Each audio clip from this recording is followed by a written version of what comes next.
Hello friends, स्वागत है आप सभी का हमारे YouTube channel exam 2.0 study channel पर। आज के इस वीडियो में हम लोग बीएड प्रवेश परीक्षा 2023 के लिए कला वर्ग का क्लास 18 हम लोग कवर करने जा रहे हैं, जिसमें हम लोग 50 इंपॉर्टेंट कला वर्ग के प्रश्नों को कवर करेंगे, जो कि आपके एग्जाम के लिए अति महत्वपूर्ण होगा। और ये प्रीवियस ईयर क्वेश्चन सभी के सभी हम प्रीवियस ईयर क्वेश्चन ही करा रहे हैं, ये आपको याद रखना है, तो इसको अंत तक जरूर देखिएगा। पहला प्रश्न यहाँ पर दिया गया 51 नंबर कि निम्नलिखित में से किसको भारत में राज्य का पहला नागरिक कहा जाता है। तो दिए गए ऑप्शनों में से करेक्ट ऑप्शन बताने हैं आपको, तो इसका करेक्ट आंसर क्या होगा। तो इसका करेक्ट आंसर हो जाएगा ऑप्शन नंबर बी, यानी राज्यपाल को भारत में राज्य का पहला नागरिक कहा जाता है। तो ऑप्शन नंबर बी करेक्ट हो जाएगा। इसी तरीके से अगला प्रश्न देखते हैं 52 नंबर। अब 52 नंबर यहाँ पर दिया गया कि संसार में सर्वाधिक सक्रिय ज्वालामुखी है। तो आपको बताना है कि संसार में सर्वाधिक सक्रिय ज्वालामुखी कौन सा है, दिए गए ऑप्शनों में से बताने हैं। तो इसका करेक्ट आंसर हो जाएगा ऑप्शन नंबर सी, यानी किलायु। ये आपको याद रखना है। इसी तरीके से अगला प्रश्न हम देखते हैं 53 नंबर। इसके बाद अगला प्रश्न यहाँ पर 53 नंबर दिया गया कि वायुमंडल में उपस्थित ओजोन परत जो दिया गया है अवशोषित करती है। तो क्या अवशोषित करती है, तो इसका करेक्ट आंसर हो जाएगा ऑप्शन नंबर सी, यानी अल्ट्रा वायलेट किरणों को अवशोषित करती है ओजोन परत। ये आपको याद रखना है। इसी तरीके से अगला प्रश्न देखते हैं 54 नंबर। अब 54 नंबर यहाँ पर दिया गया कि भारत में तिलहन का सबसे बड़ा उत्पादक है। तो आपको बताना है कि कौन सा राज्य जो है वो भारत में तिलहन का सबसे बड़ा उत्पादक है। तो इसका करेक्ट आंसर हो जाएगा ऑप्शन नंबर बी, यानी मध्य प्रदेश है। इसी तरीके से अगला प्रश्न देखते हैं 55 नंबर। 55 नंबर यहाँ पर दिया गया कि भारतीय संविधान में हम भारत के लोग का प्रयोग कहाँ पर हुआ है। तो इसका करेक्ट आंसर हो जाएगा दिए गए ऑप्शनों में से ऑप्शन नंबर डी, यानी संविधान की प्रस्तावना में। ये वाला करेक्ट हो जाएगा। इसी तरीके से अगला प्रश्न देखते हैं 56 नंबर। अब 56 नंबर यहाँ पर दिया गया है कि भारत में बीबी का मकबरा स्थित है। तो आपको बताना है कि बीबी का मकबरा जो है वो कहाँ पर स्थित है भारत में। तो इसका करेक्ट आंसर हो जाएगा ऑप्शन नंबर सी, यानी औरंगाबाद में स्थित है। अगला प्रश्न देखते हैं 57 नंबर की किस ग्रह को पृथ्वी का जुड़वा ग्रह के नाम से भी जाना जाता है। तो इसका करेक्ट आंसर क्या होगा, दिए गए ऑप्शनों में से बताना है। और दोस्तों, ये वीडियो आपको पसंद आ रहा है तो इसको लाइक करते रहिए, और चैनल को अभी तक सब्सक्राइब नहीं किया है तो चैनल को सब्सक्राइब करके ही जाइए। तो बताइए इसका करेक्ट आंसर क्या होगा, जुड़वा ग्रह किसे कहा जाता है, पृथ्वी का। तो इसका करेक्ट आंसर हो जाएगा ऑप्शन नंबर ए, यानी शुक्र ग्रह को कहा जाता है। अगला प्रश्न देखते हैं 58 नंबर।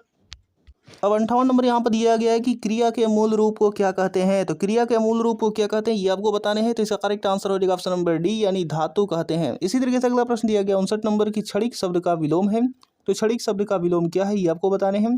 तो इसका करेक्ट आंसर हो जाएगा ऑप्शन नंबर बी, यानी शाश्वत। शाश्वत हो जाएगा क्षणिक शब्द का विलोम। इसी तरीके से अगला प्रश्न देखते हैं 60 नंबर।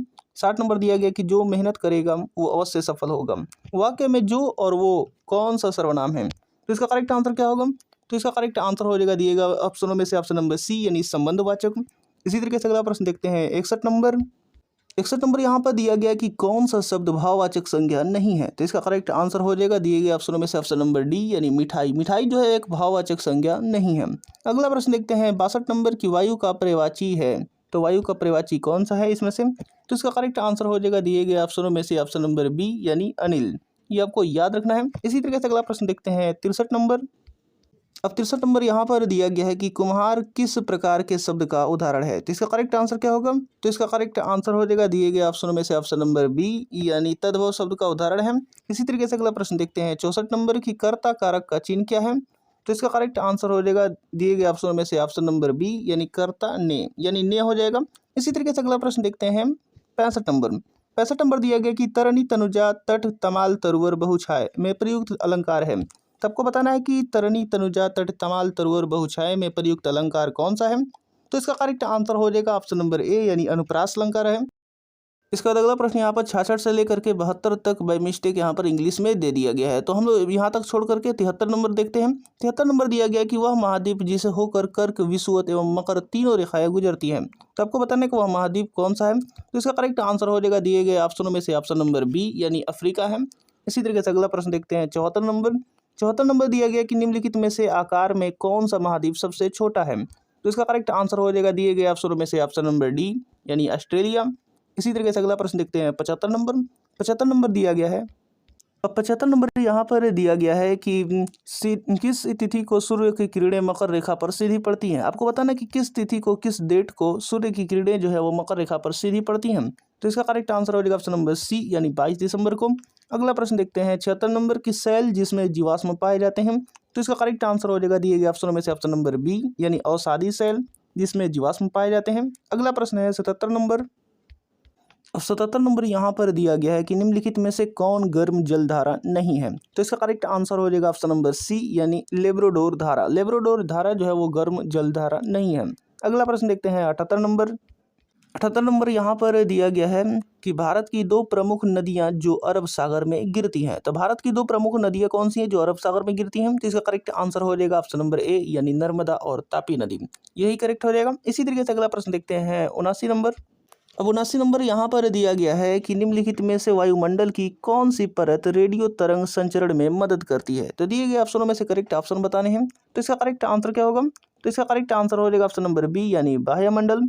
इसी तरीके से अगला प्रश्न देखते हैं 80 नंबर कि भारत में स्थित अरावली पर्वत श्रृंखला उदाहरण है। तो आपको बताना है कि किसका उदाहरण है। तो इसका करेक्ट आंसर हो जाएगा ऑप्शन नंबर सी यानी वलित पर्वत तंत्र का उदाहरण है। इसी तरीके से अगला प्रश्न है 81 नंबर। 81 नंबर यहाँ पर दिया गया कि भारत में लड़की की शादी के समय वैध न्यूनतम उम्र है। तो आपको बताना है कि न्यूनतम उम्र क्या है शादी के लिए भारत में। तो इसका करेक्ट आंसर हो जाएगा ऑप्शन नंबर सी यानी 18 वर्ष होनी चाहिए लड़की की। इसी तरीके से अगला प्रश्न देखते हैं 82 नंबर। 82 नंबर यहाँ पर दिया गया है कि निम्नलिखित में से कौन देशबंधु के नाम से प्रसिद्ध है। तो आपको बताना है कि देशबंधु के नाम से कौन प्रसिद्ध है। तो इसका करेक्ट आंसर हो जाएगा ऑप्शन नंबर बी यानी चित्तरंजन दास। अगला प्रश्न है 83 नंबर की अर्थशास्त्र के जनक हैं। तो अर्थशास्त्र के जनक कौन है? तो इसका करेक्ट आंसर हो जाएगा ऑप्शन नंबर सी यानी एडम स्मिथ। अगला प्रश्न है 84 नंबर की ऑपरेशन फ्लड कार्यक्रम कब प्रारंभ हुआ। तो इसका करेक्ट आंसर क्या होगा? ऑपरेशन फ्लड जो है कार्यक्रम कब प्रारंभ हुआ था। तो इसका करेक्ट आंसर हो जाएगा ऑप्शन नंबर बी 1970 में। अगला प्रश्न है 85 नंबर की प्रधानमंत्री ग्राम सड़क योजना प्रारंभ की गई थी। तो कब की गई थी? तो इसका करेक्ट आंसर हो जाएगा ऑप्शन नंबर ए यानी 2000 में। इसी तरीके से अगला प्रश्न दिया गया है 86 नंबर। अब 86 नंबर यहाँ पर दिया गया कि रिजर्व बैंक ऑफ इंडिया के वर्तमान गवर्नर कौन है। तो इसका करेक्ट आंसर क्या होगा? इसका करेक्ट आंसर हो जाएगा ऑप्शन नंबर डी यानी शक्तिकांत दास जी हैं। अगला प्रश्न देखते हैं 87 नंबर। 87 नंबर यहाँ पर दिया गया है कि उस विदेशी यात्री का नाम बताइए जिसे दिल्ली का काजी बनाया गया। तो इसका करेक्ट आंसर क्या होगा? इसका करेक्ट आंसर हो जाएगा ऑप्शन नंबर बी यानी इब्न बतूता को। इसी तरीके से अगला प्रश्न है 88 नंबर की निम्नलिखित में कौन सा हिल स्टेशन अंग्रेजों द्वारा सर्वप्रथम स्थापित किया गया था। तो इसका करेक्ट आंसर हो जाएगा ऑप्शन नंबर बी यानी मसूरी। इसी तरीके से अगला प्रश्न देखते हैं 89 नंबर। 89 नंबर यहाँ पर दिया गया कि निम्नलिखित में से किस मुगल शासक के शासनकाल में स्थापत्य कला अपने चरम विकास पर पहुंची। तो इसका करेक्ट आंसर हो जाएगा दिए गए ऑप्शनों में से ऑप्शन नंबर डी यानी शाहजहां के काल में। इसी तरीके से अगला प्रश्न है 90 नंबर। अगला प्रश्न यहाँ पर 90 नंबर दिया गया कि हड़प्पा किस नदी के तट पर स्थित है। तो इसका करेक्ट आंसर क्या होगा दिए गए ऑप्शनों में से। तो इसका करेक्ट आंसर हो जाएगा ऑप्शन नंबर बी यानी रावी नदी के तट पर स्थित है।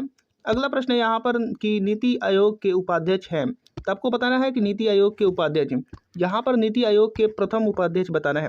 तो प्रथम उपाध्यक्ष जो है वो अरविंद पनगड़िया हैं, जो कि वर्तमान के बारे में बात करें तो वर्तमान में डॉक्टर सुमन बेरी है, ये आपको याद रखना है। तो सुमन बेरी, ठीक है, ये आपको याद रखना है।